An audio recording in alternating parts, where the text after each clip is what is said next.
શું કરો છો તમે? જીરું જોઉં છું. વાહ, તમે અત્યારે આ કેવડી ઉંમર છે તમારી? 75 ની આસપાસ. ચૂંટણી આવી છે, તમને ખ્યાલ છે? એ ના આવડે, હાલે બોલો. આજ મારા 30 વર્ષ થયા ત્યારથી તો મેં કોંગ્રેસની સત્તા ક્યાંય જોઈ નથી. મજબૂત તો મને ઈ ખબર જ નથી બીજી પાર્ટી શું છે. I want to vote for Bhajap. ત્રિપાખીઓ જંગ છે, કયો પક્ષ મજબૂત લાગે છે? ભાજપનો જોઈએ ને સાહેબ. નરેન્દ્ર મોદી ને ઓળખી જ ને. હા, એનું કામ કેવું લાગે? એનું કામ એ સારું, રોડ રસ્તા બધા પાણી પુગાડ્યા ને બધું કામ સારું છે. લ્યો, કોંગ્રેસની સરકાર હતી વર્ષો પહેલા, હું જ્યારે બહુ ઓછા ટાઈમથી ઓળખું છું, પણ મારો જન્મ થયો ને ત્યારથી હું ભાજપની સરકારને ઓળખું છું. તપતા તડકાઓ અને વૈશાખના વાતા વાયરાઓ વચ્ચે અત્યારે ગુજરાતમાં સૌથી વધુ જો કોઈની ચર્ચા હોય તો તે સ્થાનિક સ્વરાજ્યની ચૂંટણીની છે, કારણ કે સૌથી પાયાની અને મહત્વની ચૂંટણી તેને કહેવાય છે. અને આમ જોઈએ તો આગામી 26 એપ્રિલે ચૂંટણી યોજાવાની છે, ગણતરીના દિવસો બાકી છે. ત્યારે આપણે રાજકોટ જિલ્લા પંચાયત બેઠકમાં છીએ અને અનીડા ગામમાં છીએ, ત્યારે આ ગામના લોકો સાથે આપણે વાત કરવી છે. અને આમ જોઈએ તો અત્યારે કહી શકાય કે સાંજનો સમય છે, રોંઢાનો સમય છે. ગામડામાં જે આપણે રોંઢો કહેતા હોઈએ છીએ, અને એક બા આપને દેખાઈ રહ્યા છે, બા એનું કામ કરી રહ્યા છે. શું નામ છે બા? કૃષ્ણાબેન. હા, આ શું કરો છો તમે? જીરું જોઉં છું. વાહ, તમે અત્યારે આ કેવડી ઉંમર છે તમારી? 75 ની આસપાસ. ઓહ, બધું દેખાય તોય તમને? તો દેખાય ને આ ચશ્મા પહેરી. હા, શું કહેશો બા, તમને ખબર ચૂંટણી આવી? ચૂંટણી અત્યારે આવી છે, ખબર છે? હા, શું લાગે છે તમને? કોણ લાગે છે અત્યારે આ બધા નેતા ની આવતા હોય, કોનું નામ લાગે છે? કે ભાજપ, કોંગ્રેસ, આમ આદમી પાર્ટી? ભાજપ. હા, સામતભાઈ બાંભરા અસલ મજાનું આજે બોલતા હતા. હા, કેવું કામ છે એમનું? સારું કામ છે? અરે બહુ સારું કામ, આવું તો કોઈ નહીં કરે. એવો હા, સામતભાઈ જેવું કામ બહુ સારું કામ છે. ક્યાં ક્યાં કામ સારા બા તમને લાગે? તમે તો કેટલાય ચૂંટણીઓ જોઈ છે ને બધું જોઈ છે, કે શું શું કામ તમને એમ લાગે કે રોડ રસ્તાઓ? અરે રોડ રસ્તા બધું હાઈ ક્લાસ કામ કર્યું હામદભાઈએ. હા, શું કે નરેન્દ્ર મોદી ને ઓળખો બા? નરેન્દ્ર મોદી ને ઓળખી જ ને. હા, એનું કામ કેવું લાગે? એનું કામ એ સારું, રોડ રસ્તા બધા પાણી પુગાડ્યા ને બધું કામ સારું છે. લ્યો, હા હા હા. શું કહેશો ભાઈ, અત્યારે આમ જોઈએ તો તમે તો આવા કેટલી પહેલા ચૂંટણી જોઈ, પહેલા ચૂંટણીમાં કેવો માહોલ હતો? આવો નહોતો.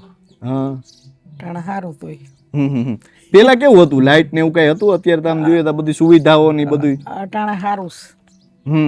પેલા કરતા અત્યારે સારું છે.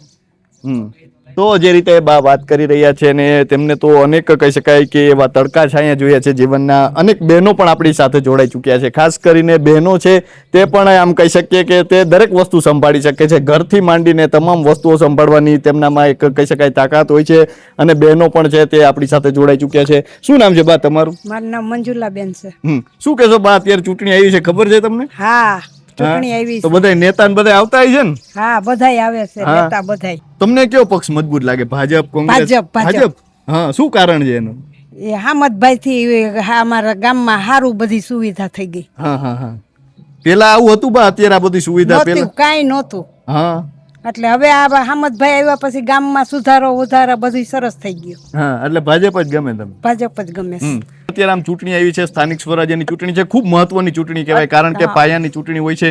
ભાજપ, કોંગ્રેસ અને આમ આદમી પાર્ટી ત્રિપાખીઓ જંગ છે, કયો પક્ષ મજબૂત લાગે છે? ભાજપનો જોઈએ ને સાહેબ. શું કારણ છે એનું? કારણ છે કે આપણે વિકાસલક્ષી બધા કામો જોઈએ છીએ, અને કોઈ પણ કામ હોય, કોઈ પણ ક્ષેત્રનું હોય કે કોઈ પણ નાના મોટા ગામનું હોય, ત્યાં આપણે ભાજપની સરકાર હોય ત્યાં કામ ફટાફટ થઈ જાય છે. અને ભાજપની સરકાર દ્વારા આપણે ઘણા વિકાસલક્ષી કાર્ય જોયા છે, કે ભણવાની બાબતે બેટી બચાવો, આપણે આ આયુષ્યમાન કાર્ડ, પછી ગામો ગામોમાં બહેનોને પેલા પાણી લઈને બેડા ભરીને બેડા લઈને પાણી ભરવા જવું પડતું હતું, સાંજે જમવા બેસીએ ત્યાં લાઇટ જતી રહેતી હતી. આ બધા કામો અનેક બાબત છે, અનેક એટલે અનેક, ના આપણે વાત ના કરી શકી એટલી બાબતો છે ભાજપની. ભાજપ આવ્યા પછી આપણે બહુ સરસ કાર્ય થયું છે, અને કોઈ પણ બાબતનો ડર નથી. અત્યારે અમારે મહિલાને ગમે ત્યારે કારી રાતે જવું હોય તો બી કોઈ જાતનો ડર નથી. અને અમારે ગોંડલમાં ગીતાબાનો અને ગણેશભાઈનો કાળી રાતનો હોકારો છે, એમને નથી અમે કહેતા. શું કારણ? કારણ કે અમે સોશિયલ મીડિયા પર તો ઘણું બધું આપણે જોતા હોઈએ છીએ, તો એ બધું શું કામ તમે એવું કહો છો? કારણ કે અમને છે ને મહિલાને અત્યારે 12 વાગે અમે ગોંડલથી અનીડા એકલા એક્ટિવા લઈને આવતા હોય ને, કોઈ પણ જાતનો અમને છે ને આમ ડાઉટ ન જાય કે કોઈ વસ્તુ અમે રાતે 12 વાગે અમે ગીતાબાને એમ કહીને કે બા અમે અહીંયા સલવાણા છીએ અને અમારે લેડીઝ લક્ષી કોઈ પણ પ્રોબ્લેમ છે તો કાળી રાતે અમારે ગણેશભાઈની ગાડી ત્યાંથી કોઈ પણ આપને પ્રોબ્લેમ હોય ત્યાં અમારો પ્રોબ્લેમ સોલ્વ થઈ જાય છે. એટલા માટે અમે ગણેશભાઈને કાળી રાતનો હોકારો કહીએ છીએ, આમનામ નથી કહેતા. કોઈ માણસને આપણે એનું કામ જોઈને આપણે એને કહેતા હોય. અને સામતભાઈ કહીએ તો સામતભાઈ અમારા આ બીજી વખત ટર્મમાં સરપંચ બન્યા છે, એમનામ તો સરપંચ ના બન્યા હોય ને સાહેબ. બિલકુલ. એટલે એનું કામ જોતા અમને એમ થાય છે કે ના કે અમારા બધા કાળી રાતના હોકારા છે એમ. ઓકે, તો અન્ય પક્ષો પણ છે, ખાસ કરીને જો કોંગ્રેસ આમ આદમી પાર્ટી છે, તો એ શું કામ નહીં? કારણ કે કોંગ્રેસની સરકાર હતી વર્ષો પહેલા, હું જ્યારે બહુ ઓછા ટાઈમથી ઓળખું છું, પણ મારો જન્મ થયો ને ત્યારથી હું ભાજપની સરકારને ઓળખું છું. અને અત્યારે તો શું છે કે આ છે ને ચૂંટણી આવે ને એટલે પક્ષાપક્ષી તો સર રહેવાનું જ છે. એટલે ભાજપની સરકારના કામ જોઈને ભાજપ આગળ છે. અને કોંગ્રેસને તો હું નાની હતી ત્યારે મને ખબર હતી કોંગ્રેસની સરકાર હતી. આજ મારા 30 વર્ષ થયા ત્યારથી તો મેં કોંગ્રેસની સત્તા ક્યાંય જોઈ નથી. આમ આદમી પાર્ટી વિશે શું કહેશો? એને છે ને ખેડૂત લક્ષી કોઈ કાર્ય નથી કર્યું. ખેડૂતોને છે ને એ લોકોએ ગાયઠકને પાછળ ખેંચવાનું કામ કર્યું છે, પણ એનાથી કાંઈ ના થયું. જ્યાં સુધી ભાજપની સરકાર છે ને ત્યાં સુધી કોઈથી કાંઈ નહીં થાય. અને ભાજપની સરકારને હું એટલા માટે હૃદયથી આભાર માનું છું કે અત્યારે કદાચ નાનું બાળક હોય, ગમે તે મુસીબત હોય, નાનું કોઈ પણ પરિવાર હોય, તો એક ફોન કરીએ આપણે ગમે તે ભાજપના કાર્યકર્તાને તો આપણું બધું જ કામ સમયસર કામ પતી જાય છે. તો ખાસ કરીને જે રીતે બહેનો વાત કરી રહ્યા છે અને હાલ આપણે જોઈ રહ્યા છીએ કે અત્યારે સ્થાનિક સ્વરાજ્યની ચૂંટણી છે, બહેનો પાસે અનેક મુદ્દાઓ છે અને તે પણ આમ કહેવાય કે તેલ અને તેલની ધાર જોઈને જે રીતે મતદાન કરતા હોય છે અને આ જ સ્થાનિક સ્વરાજ્યની ચૂંટણીની કહી શકાય કે મહત્વતા હોય છે. તો હાલ આપણે અનીડામાં છીએ અને અત્યારે જે સ્થાનિક સ્વરાજ્યની ચૂંટણી યોજાઈ રહી છે, કોલિયડ બેઠકમાં જે ચૂંટણી યોજાઈ રહી છે, ખાસ કરીને બહેનો આપણી સાથે જોડાઈ ચૂક્યા છે, તો આવો તેમની સાથે વાત કરવાનો પ્રયાસ કરીએ. શું નામ છે બેન? રંજનબેન. શું કહેશો, અત્યારે ચૂંટણી આવી છે, તમને ખ્યાલ છે? એ ના આવડે, હાલે બોલો તો. તમે બોલો બેન. મારું નામ છે હર્ષાબેન. હા, શું કહેશો, ચૂંટણી આવી છે, તમને ખ્યાલ છે અત્યારે? હા, ખ્યાલ છે હા, અત્યારે. શું કહેશો, ભાજપ છે, કોંગ્રેસ છે, આમ આદમી પાર્ટી છે, કોણ મજબૂત લાગે તમને? ભાજપ. શું કારણ છે એનું? આ બધા કામ નવા બધા કરી રહ્યા છે એટલા માટે. ક્યાંક એવા કામ છે જે તમને લાગે છે કે આ બહુ સારું છે? આ બધા કાર્ડ બધા કેવા કાર્ડ કરાવે છે, બધા રસ્તા કરાવે છે, પાણીની સગવડ, લાઇટની સગવડ, બધી સગવડ કરી રહી છે એટલા માટે ભાજપ લાગે છે. તમારું નામ શું છે? મારું નામ મીનાબેન. શું કહેશો, અત્યારે ચૂંટણી આવી છે, બધા નેતાઓ પણ આવતા હશે, પ્રચાર કરવા આવે છે, આવે છે ને કોણ મજબૂત લાગે તમને? ભાજપ. હા, શું કારણ છે એનું? કારણ બધું આ જ ગામનું બધું સરસ નું કામ કરે, બધું ઈ જ બધું રસ્તા લાઈટું ઈ બધું લાગે છે તમને જીતી શકે? હા, ભાજપ જ જીતવાની. એમ? હા. તો જે રીતે બહેનો વાત કરી રહ્યા છે, શું નામ છે બેન આપનું? મારું નામ છે રાધિકા ઊંઝિયા. હું આ ગામની દીકરી છું. ઓકે. અને વેકેશનના માહોલમાં અહીંયા આવી છું. હા હા. એટલે બસ. તો તમે તો બાળપણથી અહીંયા બધું જોયેલું હશે, અહીંનું જે ચૂંટણીઓ પણ અનેક જોઈ હશે. ખાસ કરીને શું કહેશો કે અત્યારે જે ચૂંટણી આવી છે, કોંગ્રેસ, ભાજપ અને આમ આદમી પાર્ટી, તમારા ગામને તમે જે રીતે બદલતા જોયું હશે, અથવા તમે કહેશો વિકાસ હોય કે કઈ રીતે બદલાવ જોયો છે, તો તે જોઈને શું લાગે છે, કોણ મજબૂત લાગે છે? મજબૂત તો મને એ ખબર જ નથી બીજી પાર્ટી શું છે. I want to vote for Bhajap. શું કારણ છે? મને બહુ ડીપમાં ખબર નથી આ વસ્તુ વિશે, પણ અહીંયા જો સામતભાઈ છે ને એ નવા નવા કામ કરતા જ રહે છે. જ્યારે આવી ત્યારે ખબર પડે. એટલે આ રોડ આ વખતે તો હતો નહીં, કેમ આવી ગયો? બીજી વખતે આવી તો કે અહીંયા દિવાલ કે અહીંયા લાઈટ તો હતી નહીં, તો આ કેમ? જોવા જઈએ ને તો આપણો જે દરવાજો છે ને મેઇન, એ દરવાજો અહીંયાથી એન્ટ્રી થાય ને તો એવું લાગે કે આપણે જયપુર આવી ગયા છીએ. એકચ્યુઅલી એવું જ લાગે કે પિંક સિટી છે. અને એક વખત મને યાદ છે કે હું ચોમાસામાં આવી ને તો એકદમ વાવાઝોડું ને એવો માહોલ હતો. આગળ નદી હતી, ત્યાં પાણી ભરાઈ ગયું હતું, બહુ બધા પ્રશ્ન હતા.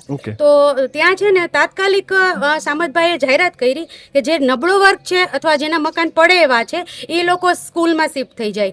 અને જે બીજા જ્યાં રોડ તૂટવાનો હતો ત્યાં તાત્કાલિક ટ્રેક્ટરથી ત્યાં આડો પુલ બાંધ્યો અને તાત્કાલિક આટલી ફેસિલિટી કરી કે લોકોને છે ને આવવા જવામાં કઈ પ્રોબ્લેમ ના થાય. એટલે અહીંયા આવીને ત્યારે નાના મોટી પ્રોસેસ કે પ્રોગ્રેસ અમે જોઈ જ છે. અને ઇવન કે બગીચા, છોકરાઓને શું હોય વેકેશનમાં આવ્યા હોય તો બગીચા, તો એ પણ ફેસિલિટી છે. એટલે બહુ સારું છે. એટલે ગામડામાં આ ખાસ પ્રકારનો કરીને વિકાસ છે અમારો એટલે. સપોર્ટ આમ જોઈએ ને તો સામંતભાઈ ને ખરેખર છે.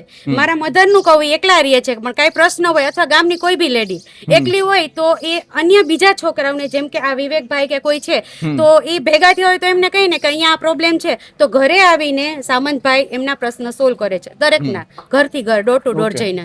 એટલે બહુ સારું છે. શું કહેશો, ગોંડલ વિશે પણ આમ ચર્ચાઓ થતી હોય છે ખાસ કરીને, તો ગોંડલમાં કેવો માહોલ હોય છે? હા, ગોંડલમાં બહુ સરસ ભગવતસિંહજી બાપુનું છે. આ ગામમાં છે ને આ ભાજપ છે ને એ શું કહેવાય એક અંશ થઈ ગયું છે, બરાબર કે બહુ સારું કહેવાય, આમાં નો ક્વેશ્ચન. શું કહેશો, એવા વિકાસના જે તમે કાર્યો ગણાવ્યા કે એવા વિકાસના કાર્યો થયા છે, તો શું જોઈને લોકો મત આપતા હોય છે? વિકાસને જોઈને આપતા હોય છે, વ્યક્તિને જોઈને આપતા હોય છે, કે પક્ષને જોઈને આપતા હોય છે, ખાસ કરીને આ ચૂંટણીમાં? ના, બધી વસ્તુ આમાં મેટર કરે છે. Okay. જો વિકાસ તો પહેલા કરે, કેમ કે લોકોની જરૂરિયાત વિકાસને રિલેટેડ જ હોય. મારા પ્રશ્ન હોય, જો સામેવાળી વ્યક્તિ સોલ્વ કરતી હોય તો એ વ્યક્તિને આપણે વિકાસને પણ ઈ આપણો વિકાસનો પ્રોબ્લેમ બી સોલ્વ થઈ ગયો, અને જે વ્યક્તિએ આપણો પ્રશ્ન સોલ્વ કર્યો એ બી મેનેજ ગણાય છે. તમે ભાજપની વાત કરી તો કોંગ્રેસ પણ છે, આમ આદમી પાર્ટી પણ છે, કારણ કે ત્રિપાખ્યો જંગ છે, તો એ શા માટે નહીં? મને ક્યારેય દેખાણા નથી અન્યમાં એવા કાર્યો, ઓકે. અને આમાં મને દેખાણા છે. જોયેલા છે તમે? હા. તો જે રીતે બહેનો વાત કરી રહ્યા છે, અને અત્યારે આપણે જોઈ રહ્યા છીએ કે સ્થાનિક સ્વરાજ્યની ચૂંટણીનો જે માહોલ છે તે પૂરો જામ્યો છે. ગણતરીના દિવસો બાકી છે અને આગામી 26 એપ્રિલે છે તે મતદારો છે પોતાનો કિંમતી મત આપશે, અને કોના પર પસંદગીનો કળશ ઢોળાશે તે જોવું રહેશે. તો હાલ તો બસ આટલું જ. ફરી મળતા રહીશું વાત ગુજરાતી પર.